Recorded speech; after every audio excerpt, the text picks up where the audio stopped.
Selamat datang di channel Alur Donghua. Sebelum menonton, silahkan subscribe, biar Mimin tambah semangat update-nya. Diam, Mingji. Qi Tianli berteriak, tapi sudah terlambat. Dia terlalu terkejut dengan pernyataan pria itu sehingga tidak bisa bereaksi tepat waktu. Nama pembicaranya adalah Qi Mingji, dan alasan dia hadir di tempat kejadian adalah karena dia adalah putra Kaisar Qilin. Dia menikmati status tertinggi di antara semua keturunan Qi Tianli karena dia telah memasuki tahap awal alam Master Ilahi pada usia muda yaitu 1200 tahun, yang bisa dibilang merupakan keajaiban bagi ras Qilin yang tumbuh lambat. Sayangnya, dia masih belum cukup kuat untuk merasakan aura menakutkan yang datang dari Mo Beichen seperti yang bisa dilakukan oleh Ying Qilin dan Qilin Guardians, dan konsekuensi dari kelemahannya akan terungkap sesaat kemudian. Qi Mingji segera menutup mulutnya setelah teguran ayahnya. Kemudian, tubuhnya menegang, dan pupil matanya menjadi belasan kali lebih lebar dari sebelumnya. Itu karena Mo Beichen telah mengangkat tangannya dan tidak hanya menyelimuti Qi Mingji, tetapi seluruh alam Qilin dalam aura yang hanya bisa digambarkan sebagai aura yang menghancurkan jiwa. Hehehe, pria itu tertawa kecil sebelum berbicara dengan suara yang sangat berbeda yang terdengar seperti sejuta gunung yang saling bertabrakan pada saat yang bersamaan. Aku memujimu. Ini adalah saat yang tepat ketika orang bodoh harus keluar dan memberi tahu semua orang apa akibat dari kebodohan mereka, dan Anda telah memanfaatkan kesempatan ini tanpa gagal. Ruang angkasa berguncang, langit dan bumi bergetar, dan awan gelap di langit menggeliat seperti larva yang sekarat. Qi Tianli, tinta Qilin, dan para guru ilahi lainnya menjadi sangat putih sehingga mereka lebih terlihat seperti mayat yang sudah lapuk daripada hidup pada saat itu. Qi Tianli khususnya merasa bola matanya akan meledak karena banyaknya tekanan yang mereka alami. Tidak ada kata-kata yang dia tahu yang bisa menggambarkan tekanan yang dia rasakan saat ini. Setiap sel di tubuhnya memberitahunya bahwa ini bukanlah kekuatan yang seharusnya ada di dunia, bahwa tidak ada seorang pun di seluruh primal chaos yang mungkin bisa melawan pria ini. Dia yang tidak mau tunduk pada jurang maut, harus mati. Tunggu, Mo Beichen tidak menunggu Kaisar Qilin untuk membela kasusnya. Faktanya, dia tidak menunggu sama sekali. Dia mendorong tangannya ke arah Qi Mingji yang tertegun saat dia mengucapkan kata mati, memaksa Kaisar Qilin untuk memotong dirinya sendiri dan segera mengambil tindakan. Terlepas dari ketakutannya, naluri Qi Tianli untuk melindungi anak-anaknya pada akhirnya lebih besar daripada alasannya. Auranya meledak saat dia mengisi lengannya dengan kekuatan suci dan berusaha memblokir serangan Mo Beichen. Berderak, seluruh alam Dewa Qilin tiba-tiba roboh ke dalam seperti balon yang terjepit. Tatanan ruang tampak seperti tidak ada lagi karena banyaknya distorsi yang dialaminya, dan suara ledakan yang mengikutinya merupakan campuran dari kehancuran lingkungan dan suara tulang Qi Tianli yang pecah menjadi banyak bagian kecil. Sekali lagi, persepsi Qi Tianli tentang teror diperbarui. Dia sudah tahu bahwa Mo Beichen sangat kuat dan tidak dapat dikenali lagi, tetapi baru setelah dia menahan serangan itu dia benar-benar mengerti betapa menakutkannya serangan itu. Dia tidak hanya kehilangan akal sehat pada lengannya juga ditekuk pada sudut 90 derajat yang sama sekali tidak wajar. Dia mengucurkan darah seperti kantong daging bocor dengan puluhan lubang di dalamnya, dan rasa sakitnya begitu hebat hingga dia bahkan tidak bisa berteriak kesakitan. Dia adalah Kaisar Qilin, dan dia dikalahkan dalam sekejap. Tak hanya itu, musuh pun hanya menggunakan satu tangan. Ini seharusnya tidak mungkin terjadi, tetapi tidak dapat disangkal bahwa kenyataan terjadi di depan mata mereka.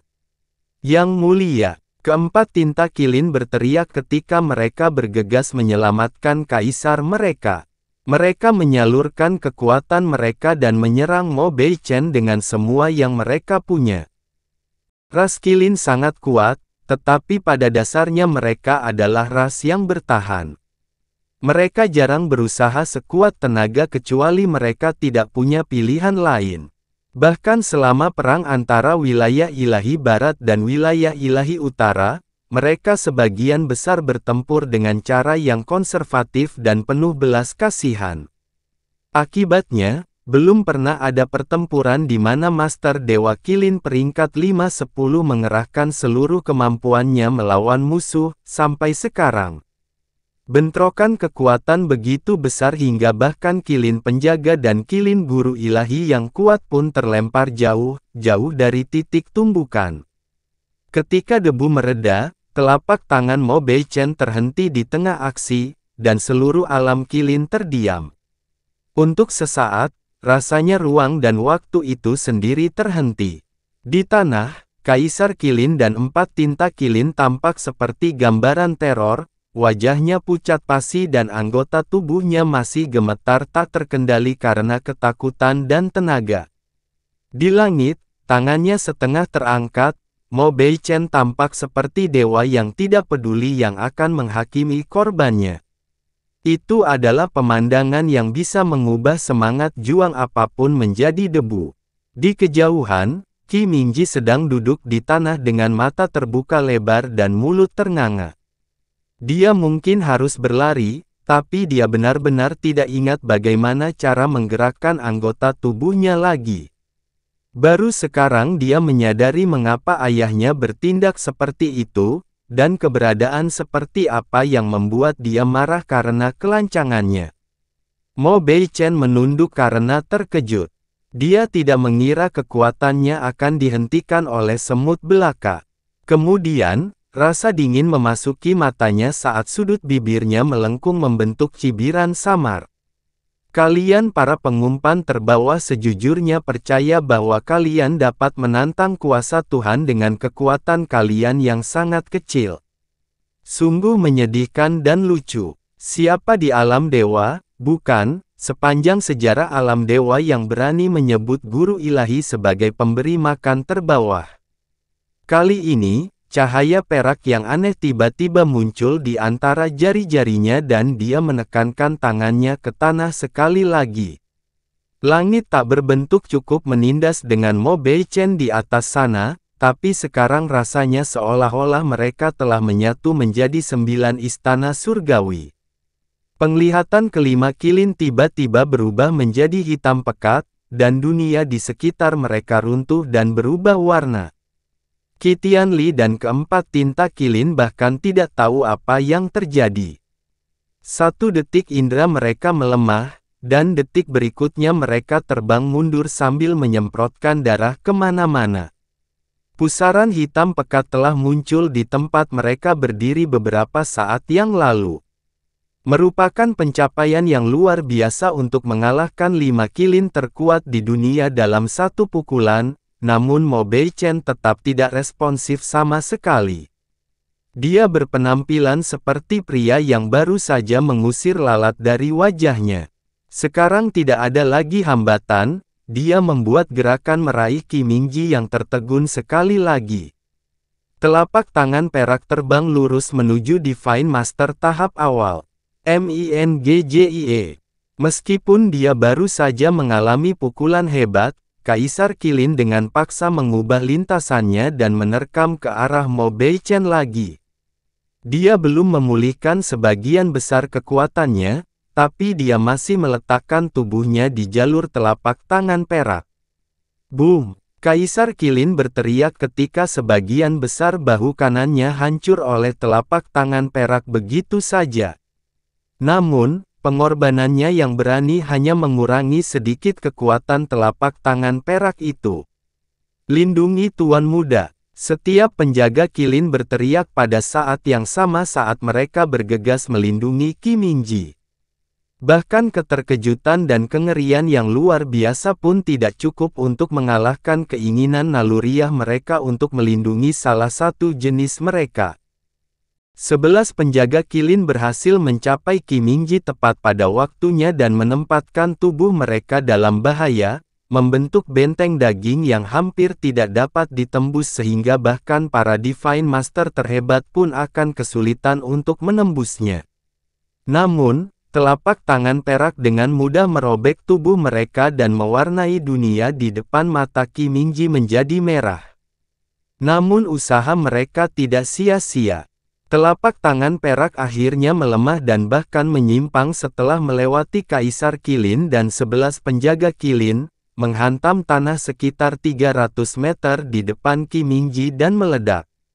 Namun, tidak mungkin seorang guru ilahi tahap awal dapat menahan bahkan gelombang kejut dari kekuatan yang berada di luar batas alam semesta ini. Pangeran muda itu berteriak ketika gelombang kejut menyapu tubuhnya dan membuat lusinan lubang di tubuhnya dengan sangat mudah. Pada saat dia menyentuh tanah, kedua kakinya hancur, dan dadanya berantakan dan berdarah-darah. Tapi dia masih hidup. Mo Beichen menyipitkan matanya. Dia adalah seorang Abyssal Knight, tapi 2 kali dia gagal mengeksekusi Divine Master tahap awal. Hal ini mulai membuatnya kesal. Mati, dia menyatakan sambil mengirimkan bola debu abu-abu keperakan ke arah Qi Mingji yang terluka parah kali ini. Ia menembus ruang seperti pisau paling tajam di dunia, melenyapkan semua yang dilewatinya tanpa suara dan tanpa ampun. Ming Jie, Kaisar Kilin berjuang untuk bangkit sambil melolong putus asa. Tuan muda, tinta Kilin dan 11 penjaga Kilin di sekitarnya terlalu terluka untuk bisa terbang menyelamatkan pangeran muda, dan setiap penjaga Kilin dan guru ilahi Kilin telah terlempar jauh, sangat jauh karena ledakan tersebut. Mereka dengan senang hati akan menyerahkan nyawa mereka untuk menyelamatkan nyawanya, tapi mereka tidak bisa sampai di sana tepat waktu. Mereka hanya bisa menyaksikan debu abu-abu keperakan terbang menuju Qi Mingji dengan janji kematian. Ayah! Qi Mingji menutup matanya dan menunggu kematiannya, tetapi dia membukanya lagi ketika jeritan sedih yang mengguncangnya hingga ke inti menembus telinganya. Entah bagaimana, seorang wanita penguasa ilahi telah mengatasi tekanan jiwa yang hampir memadamkan semangat juang para guru ilahi untuk berdiri di hadapannya. Dia membuka lengannya lebar-lebar dan berusaha memblokir dengan daging dan darahnya sebuah kekuatan yang bahkan tidak bisa dihalangi oleh 5 kilin terkuat di dunia. Ketakutan yang berbeda jutaan kali lebih besar dari ketakutannya akan kematian memenuhi setiap sudut jiwa Qi Mingji. Tanpa pikir panjang, dia berteriak cukup keras hingga membuat lubang baru di dadanya, "Zener, jangan!" Wanita kilin itu tidak bergerak. Sebelum menjadi debu, kekuatan kilin miliknya sama kuatnya dengan bara api yang sekarat di lautan kegelapan. Namun, untuk pertama kalinya sejak Mo Beichen turun ke dunia ini, matanya yang mati tiba-tiba bergetar karena emosi. Tangannya bergerak seolah-olah karena naluri, dan debu mematikan yang akan memakan Qi Mingji dan wanita kilin sedetik kemudian berhenti di jalurnya dan menghilang begitu saja. Mo Beichen perlahan mengepalkan jari-jarinya yang gemetar. Dia tidak melihat siapapun, tapi dia tidak menyerang lagi. Tidak ada yang mengharapkan hal ini, tapi mereka berbohong jika mengatakan mereka tidak menghargai penangguhan hukuman ini.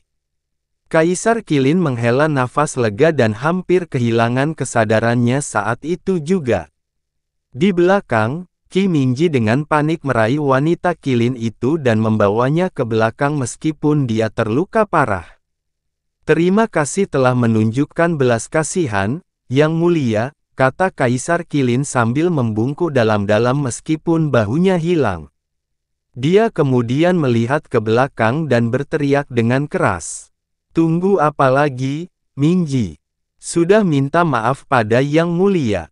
Qi Mingji awalnya sangat ketakutan, dan semua yang terjadi setelahnya telah menghancurkan setiap perlawanan di tulangnya.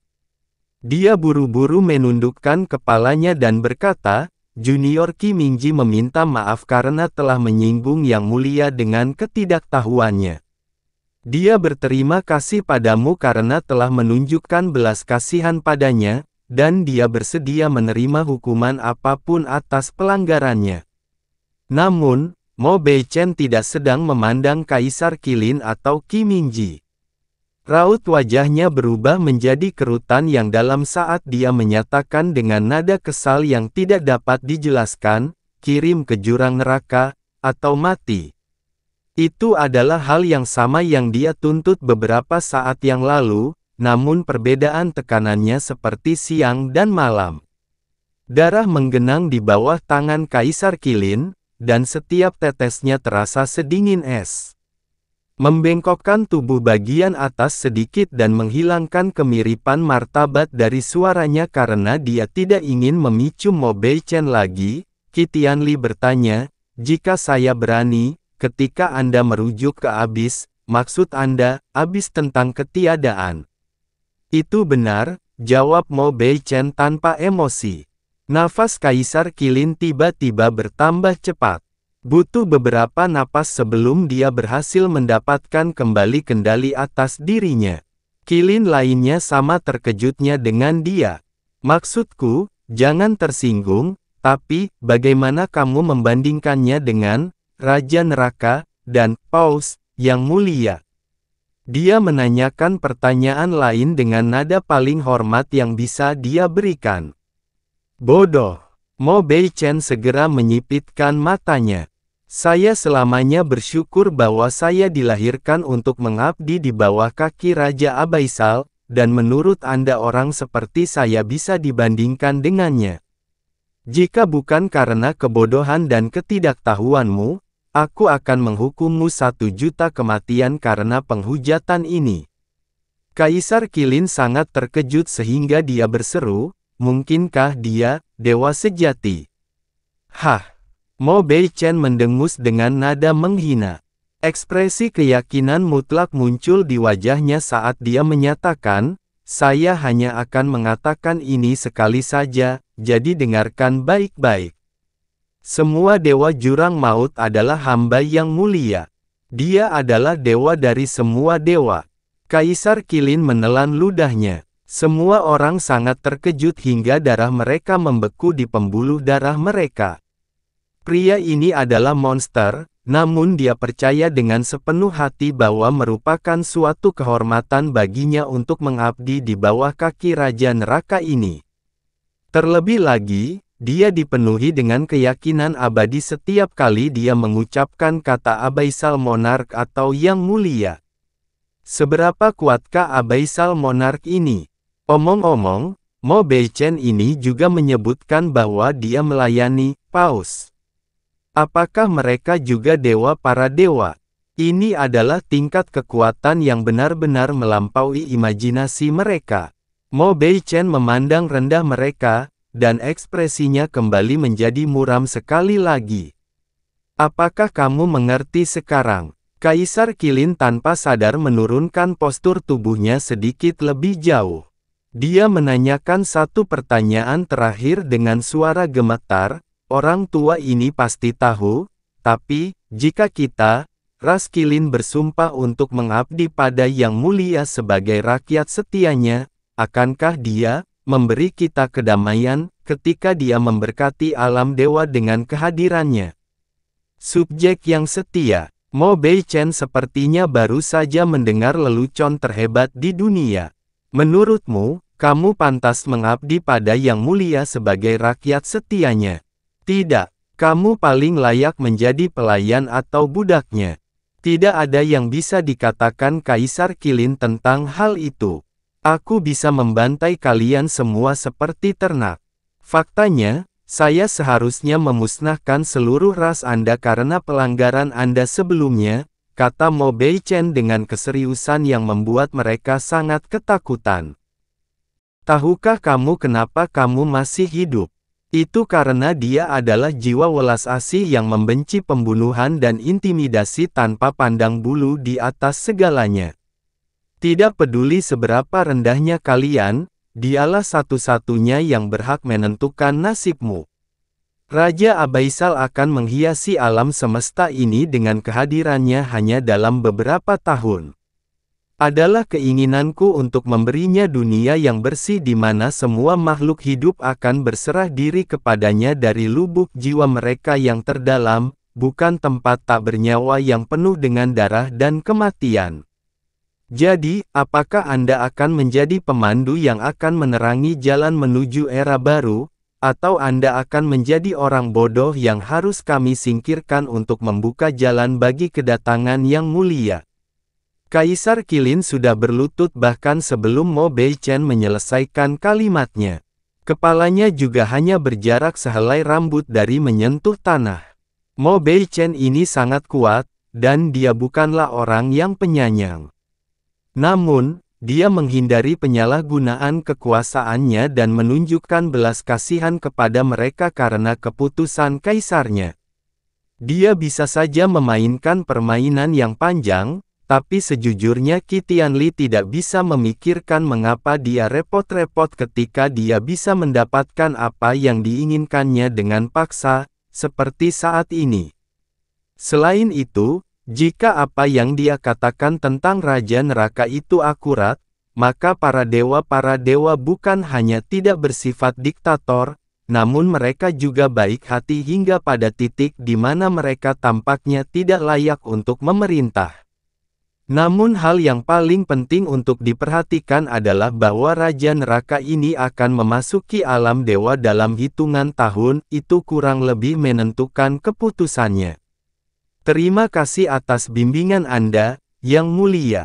Ras Qilin akan melakukan yang terbaik untuk membantu Anda dalam membentuk kembali alam dewa dan meyakinkan semua orang agar menerima pemerintahan Raja Abaisal.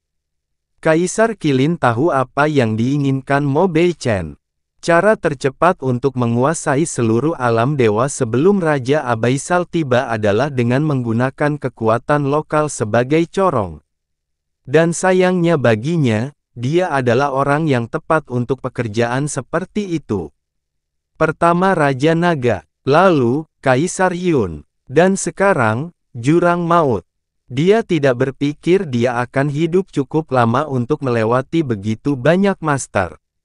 Takdir pasti mengira dia adalah mainan yang menarik untuk dimainkan bersamanya. Tapi dia tidak punya pilihan. Dia merasakan kekuatan Mo Beichen dengan tubuhnya sendiri. Itu adalah kekuatan luar biasa yang tidak mungkin bisa dilawan oleh siapapun di alam semesta. Dia hanyalah pion dalam skema besar. Saya harap Anda tidak menyalahkan saya atas hal ini, Yang Mulia. Tidak ada sesuatu pun yang telah Anda tunjukkan kepada saya yang dapat melawan kekuatan sebesar itu. Dia sudah bisa melihat nasib tragis Yun Ce. Era pemuda baru saja dimulai, dan sudah hampir terbenam. Anda berdua beruntung dan fleksibel. Itu adalah kualitas yang baik untuk dimiliki, baik itu di abis atau alam dewa. Mo Beichen memuji Qi Tianli. Jika kita menundukkan alam semesta yang rendah ini dengan jumlah darah dan pembunuhan yang paling sedikit, saya yakin Yang Mulia akan senang dengan hal itu. Secara alami, Anda akan dihargai dengan kedamaian yang Anda inginkan. Terima kasih sekali lagi karena telah memberi kami kesempatan untuk mengabdi pada Raja Neraka, Yang Mulia, kata Kaisar Qilin. Namun, getaran di hatinya belum berhenti sedetik pun. Jika perlawanannya sia-sia, maka hal terbaik berikutnya yang bisa dia lakukan adalah menyelamatkan nyawa sebanyak mungkin. Selain ras Qilin, ras pertama yang terlintas dalam pikiran adalah ras Naga Biru.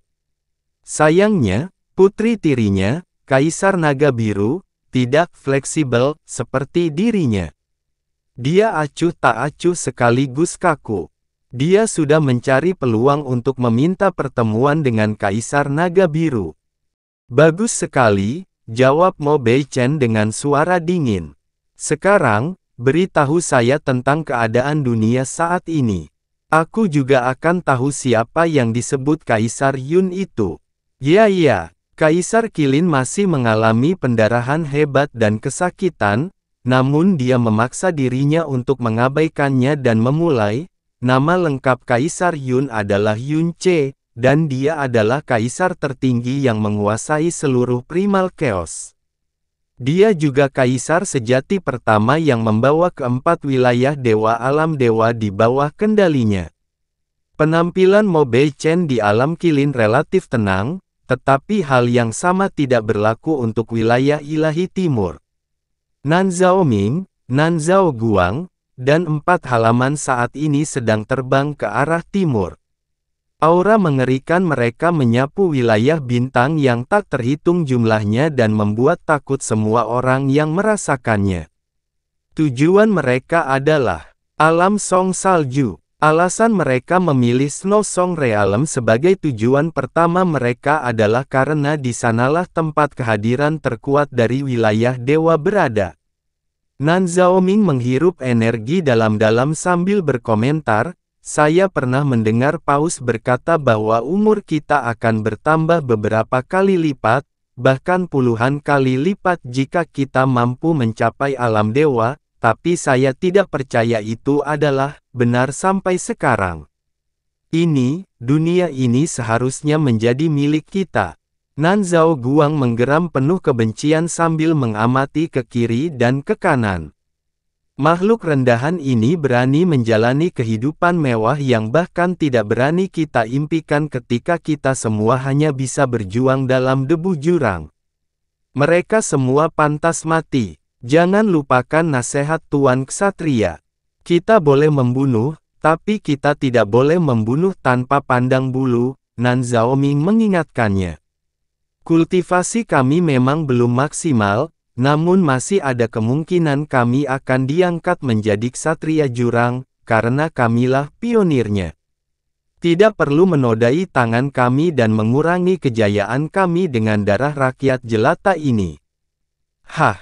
Nan Zhao Guang menanggapinya dengan geraman.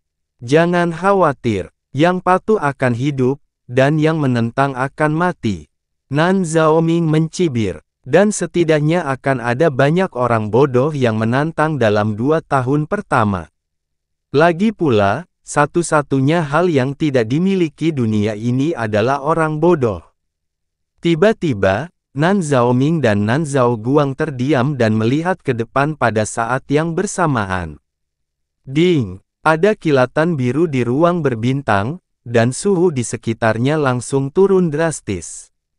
Di saat yang sama, seorang wanita seperti peri yang diselimuti kabut es muncul entah dari mana. Pakaian putihnya lebih murni dari salju, dan rambutnya yang sedingin es tampak seperti sesuatu yang hanya ada dalam mimpi. Separuh wajahnya tertutup kabut, hanya menyisakan sepasang mata yang tampak cukup dingin untuk menembus jiwa. Siapa kalian? Dia mengucapkannya dengan suara yang dingin dan kejam. Nan Zhaoming dan Nan Zhao Guang sedikit mengernyit sebelum mendengus pada saat bersamaan. Seorang wanita, itu mengejutkan. Ini sempurna. Andai saja orang-orang rendahan lainnya mau menyerahkan diri ke depan pintu rumah kita juga, kata Nan Zhaoming sambil mengamati wanita di depannya. Dia tidak diragukan lagi adalah praktisi terkuat di wilayah dewa ini, Kaisar Dewa Song Salju Mu Suanyin. Nan Zhaoming berkata tanpa tergesa-gesa, kami akan segera menjadi ksatria neraka yang berasal dari neraka dan mengabdi pada Raja Neraka dan Paus. Atas perintah Raja Abaisal, kami telah datang terlebih dahulu untuk mengambil alih dunia ini.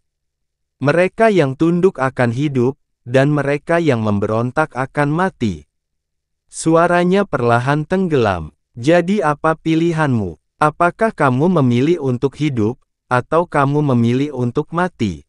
Mu Suanyin cukup kuat untuk merasakan kekuatan mematikan mereka sebagai hal yang biasa. Keenam pria itu jelas menderita berbagai tingkat luka pada tubuh mereka, tapi aura mereka hanya berada di urutan kedua setelah Kaisar Iblis pemalu surga yang kembali dari celah merah di dinding kekacauan primal saat itu.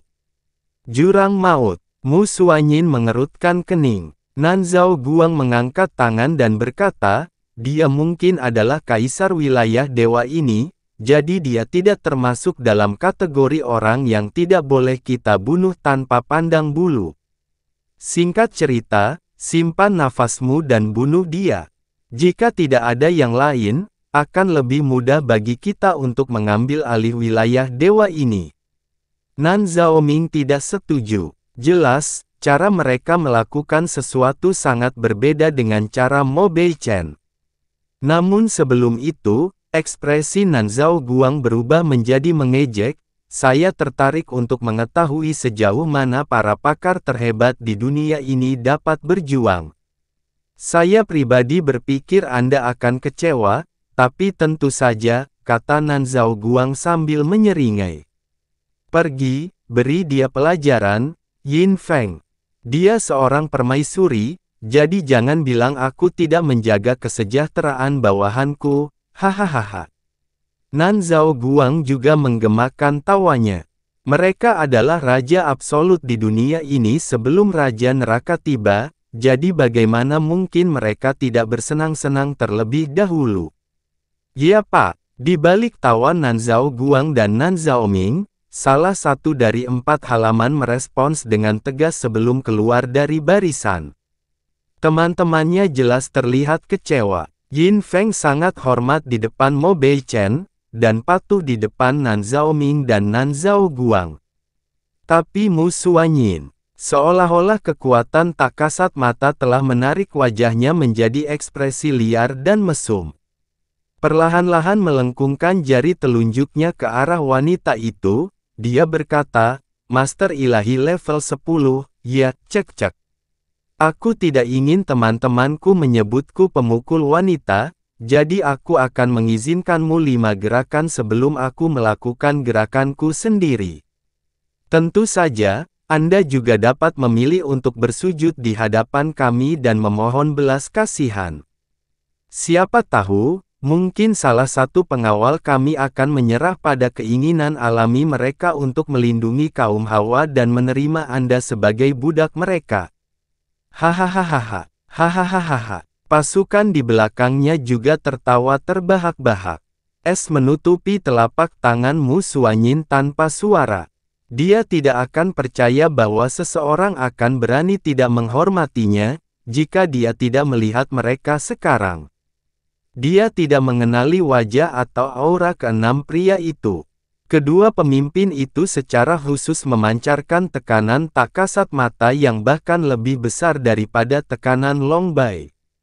Yin Feng ini adalah guru ilahi tingkat 10 sama seperti dia, tetapi auranya terasa sangat aneh dan asing. Dia berani bersumpah bahwa itu adalah kekuatan yang belum pernah ada di alam semesta ini, sampai sekarang. Namun, ini bukan waktunya untuk berpikir kosong. Tanpa sepatah kata pun, dia melepaskan kekuatan es yang dia kumpulkan di telapak tangannya langsung ke arah Yin Feng. Sinar es begitu bersinar sehingga Yin Feng merasa seolah-olah menembus pupil matanya dan ke dalam jiwanya. Namun ekspresi mencemoohnya tidak berubah. Dia mengulurkan tangan ke arah balok es seolah dia akan menghancurkannya dengan tangan kosong.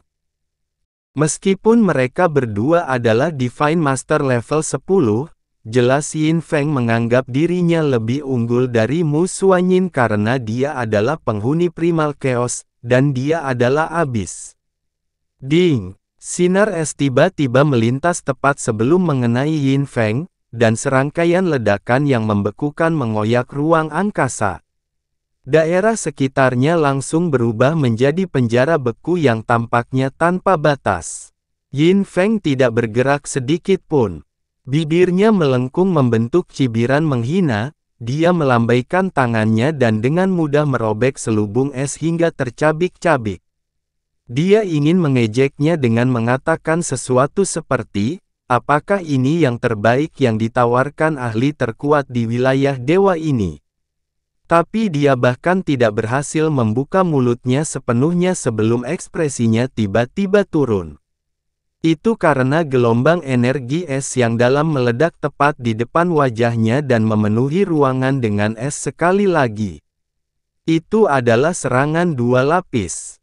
Dengan mata sedikit menyipit, Yin Feng menjerit pelan dan merobek penjara es kedua menjadi beberapa bagian juga. Namun, gelombang ketiga kekuatan ilahi es menyelimuti dirinya dengan kecepatan yang menurutnya mustahil bagi guru ilahi tingkat 10 sampai ia melihatnya dengan matanya sendiri. Mu Xuanyin juga tidak berhenti di situ.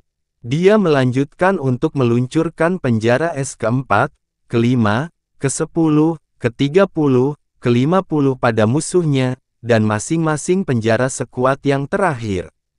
Mu Xuanyin tidak sepenuhnya cocok dengan jiwa ilahi Phoenix Es selama pertempuran melawan wilayah ilahi barat, namun beberapa tahun telah berlalu sejak saat itu.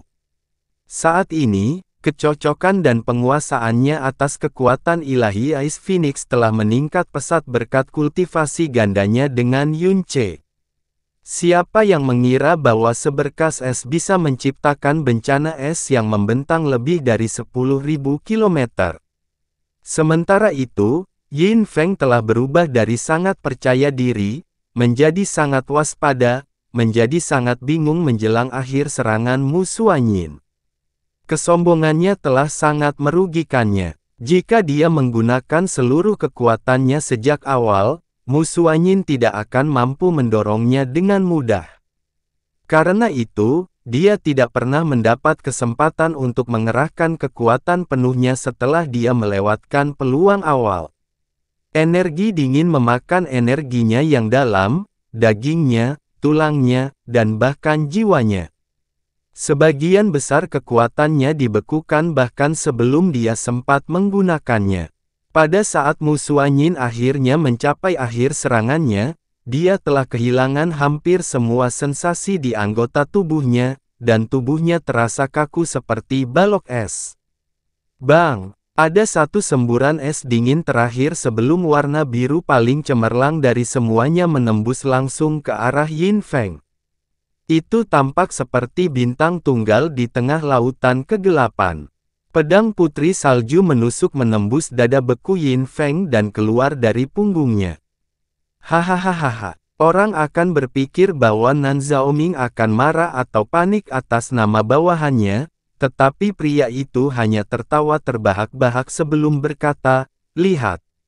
Saya tahu pada akhirnya kita akan mendapat kejutan yang menyenangkan." Wanita ini, Nan Zhao Guang menatap Mu Xuanyin dengan rasa ingin tahu. Saya tahu dia adalah seorang pembawa dewa, tetapi ada lebih banyak dewa dalam dirinya daripada yang saya kira. Menurutku, bagaimanapun juga, ada gunanya menjaga dia tetap ada. Itu benar, Nan Zhaoming menyatakan persetujuannya. Kembali ke Yin Feng, kulit pria itu telah berubah warna menjadi hati babi karena keterkejutan dan kemarahan. Menatap tajam ke arah Mu Xuanyin, dia akhirnya berhasil meledakkan kekuatannya yang telah lama membeku. Lapisan es yang membekukan pria itu hancur tak terkendali, dan retakan yang tak terhitung jumlahnya menyebar ke seluruh ruang yang luas. Hampir separuh tubuhnya dan energinya yang dalam telah dibekukan oleh kekuatan ilahi Ice Phoenix, namun serangan balik Yin Feng masih sangat menakutkan. Mu Xuanyin tiba-tiba melemparkan dirinya ke belakang dan menarik pedangnya bahkan ketika ledakan itu mendorongnya jauh dari titik nol. Yin Feng sendiri terlempar ke belakang seperti boneka kain. Pada saat dia akhirnya menahan diri dan mengeluarkan energi beku di dalam tubuhnya, darah mengalir keluar dari lukanya selama 3 tarikan napas sebelum akhirnya berhenti.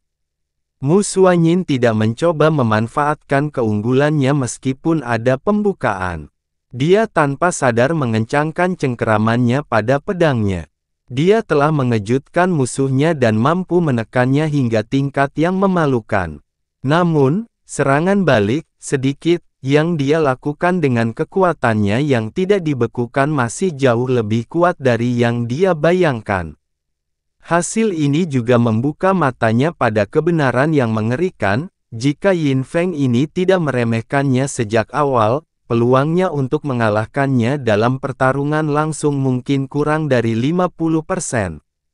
Dalam hal kekuatan keseluruhan, Mu Xuanyin berada di urutan kedua setelah Yun Ce dengan Raja Neraka dihidupkan.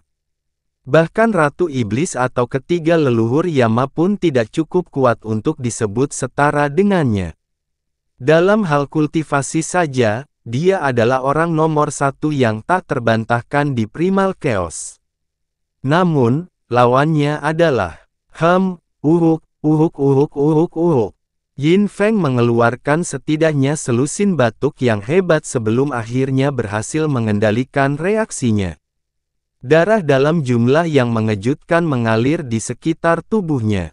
Kekuatan Mu Xuanyin jauh melebihi ekspektasinya, dan mengatakan bahwa dia terkejut adalah pernyataan yang meremehkan. Namun, itu tidak seberapa dibandingkan dengan kemarahan dan rasa terhina yang dia rasakan. Dia adalah pelopor abis, dan seharusnya tidak ada satupun makhluk di alam semesta ini yang bisa menandinginya, apalagi yang bisa disejajarkan.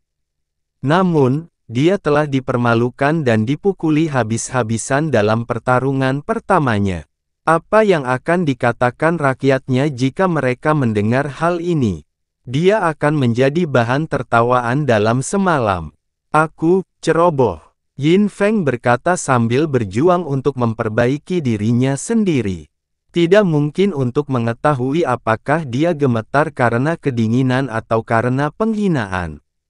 Lagi, kali ini, aku akan mencabik-cabikmu.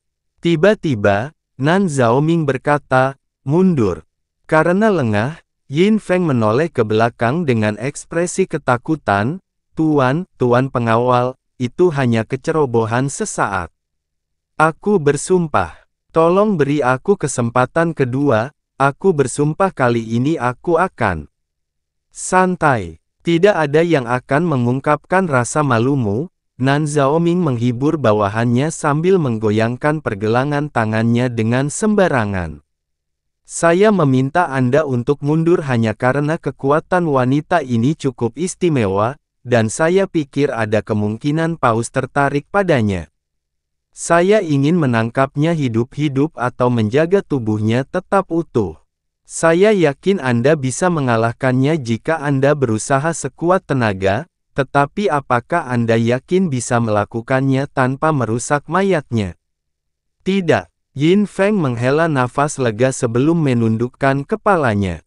Tentu saja, Tuan Pengawal. Terima kasih. Siapa kalian? Mu Xuanyin mengucapkannya dengan suara dingin yang bisa mengubah darah siapapun dari Primal Chaos menjadi es, tapi orang-orang ini sama sekali bukan dari Primal Chaos. Dan di mana jurang maut yang kamu bicarakan ini? Mungkinkah jurang ketiadaan? Hehe. Sebagai tanggapan, Nan Zhaoming hanya tertawa kecil sebelum berkata, saya minta maaf, tetapi orang lemah tidak memiliki hak untuk mempertanyakan atasan mereka. Sekarang, berlutut, dia menyerang sekaligus memberi perintah. Ledakan kekuatan yang mengejutkan segera melonjak menuju Mu Xuanyin. Sebelum energi itu sampai padanya, bahkan sebelum energi itu keluar dari tangannya, Mu Xuanyin tiba-tiba merasakan tekanan yang menghancurkan di dadanya. Hal berikutnya yang dia tahu, rasanya seolah-olah alam semesta mengancam akan menghancurkannya menjadi debu. Yin Feng itu sudah sangat kuat di luar dugaan, tetapi pria ini dengan mudah beberapa kali lebih baik. Mu Xuanyin memaksa dirinya untuk mengambil langkah maju meskipun gelombang kekuatan menerjang ke arahnya. Namun, dia segera menyadari setelah mengambil langkah itu bahwa tidak ada kemungkinan dia bisa mengalahkan pria itu. Tanpa ragu-ragu, dia mengambil posisi bertahan dan mengelilingi dirinya dengan kristal es yang bergerak lambat dalam jumlah tak terbatas. Itu adalah gerakan baru yang dia temukan tahun lalu yang disebut Ice Razor Stars. Itu adalah gerakan defensif murni yang memaksimalkan pertahanan seorang praktisi mendalam, dan dia telah berencana untuk meneruskannya kepada mereka yang memiliki garis keturunan Ice Phoenix dan meningkatkan kemampuan pertahanan diri mereka. Dia tidak pernah mengira akan tiba suatu hari di mana dia, seorang praktisi mendalam yang tidak terkalahkan di Primal Chaos, harus menggunakan keterampilan ini secara maksimal untuk menyelamatkan hidupnya sendiri. Seolah-olah sebuah lubang telah dilubangi di wilayah bintang itu sendiri saat kekuatan Nan Zaoming menyelimuti Mu Suanyin. Dalam sekejap, Ice Razor Stars hancur berkeping-keping. Sesaat kemudian, bahkan pecahan energi es telah berubah menjadi ketiadaan. Menyadari bahwa bintang pisau cukur es saja tidak cukup, Mu Suanyin menikam pedang putri salju dalam upaya terakhir untuk menyelamatkan dirinya. Jeritan logam yang melengking memasuki telinganya saat bilahnya tiba-tiba bengkok hingga hampir patah. Darah terkuras dari wajahnya saat dia mengeksekusi Moon Splitting Cascade dan segera menempatkan 50 km antara dirinya dan lawannya. Saat itulah dia akhirnya berhasil lepas dari kekuatan Nan Zaoming. Suara yang tidak wajar terdengar dari pedangnya, dan Mu Suanyin melihat ke bawah dan menemukan 3 retakan menyebar di pedang yang telah menemaninya selama lebih dari 10.000 tahun. Itu berhenti hanya ketika tatapannya bersentuhan dengan pedangnya. Aliran darah mengalir di telapak tangannya dan membasahi pedangnya dalam waktu singkat. Kontras antara darah merah cerah dan sosok seputih salju serta pedangnya memberikan gambaran yang paling suram dan pedih. Sementara itu, Nang Zaoming sedikit mengernyit. Dia tidak terkejut ketika Yin Feng terkejut karena dia pikir itu adalah produk dari kesombongan dan penghinaan terhadap musuh. Namun, dia tidak menyangka wanita itu cukup kuat untuk lepas dari kekuatannya. Keterampilan gerakan yang luar biasa. Saya belum pernah melihat yang seperti ini pada guru ilahi bahkan di Abyss. Tatapan Nan Zhao Guang menjadi sedikit lebih tertarik. Sepertinya dunia ini tidak sepenuhnya tidak berharga. Terus. Nan Zaoming mengeluarkan ham dingin saat matanya bersinar hitam. Kali ini, dia mengulurkan kedua tangannya dan memanggil 2 telapak tangan hitam di atas tangan Mu Suanyin. Lebarnya beberapa kilometer hanya dalam sekejap mata. Jelas sekali bahwa perlawanan Mu Suanyin telah membuat marah Nan Zaoming. Tekanan gelap yang menyelimuti seluruh tubuhnya jauh lebih besar dari sebelumnya. Mu Suanyin paling akrab dengan energi gelap yang mendalam sebagai hal yang biasa. Meskipun energi gelap Nan Zaoming tidak semurni Yun Ce, ada lebih dari cukup kekuatan di dalamnya untuk memadamkan sisa-sisa harapan terakhirnya. Dia membisikkan satu kata dalam benaknya sebelum rambut biru esnya tiba-tiba melayang di angkasa. Setiap helai bersinar dengan cahaya kristal murni. Pada saat yang sama, bayangan es Phoenix muncul di belakangnya dan mengeluarkan seruan panjang dan melengking yang mengguncang seluruh wilayah ilahi timur. Dia tahu Yun Ce pasti akan mendengar tangisan dan suara jiwa yang terkandung di dalamnya. Jangan datang, Yun Ce.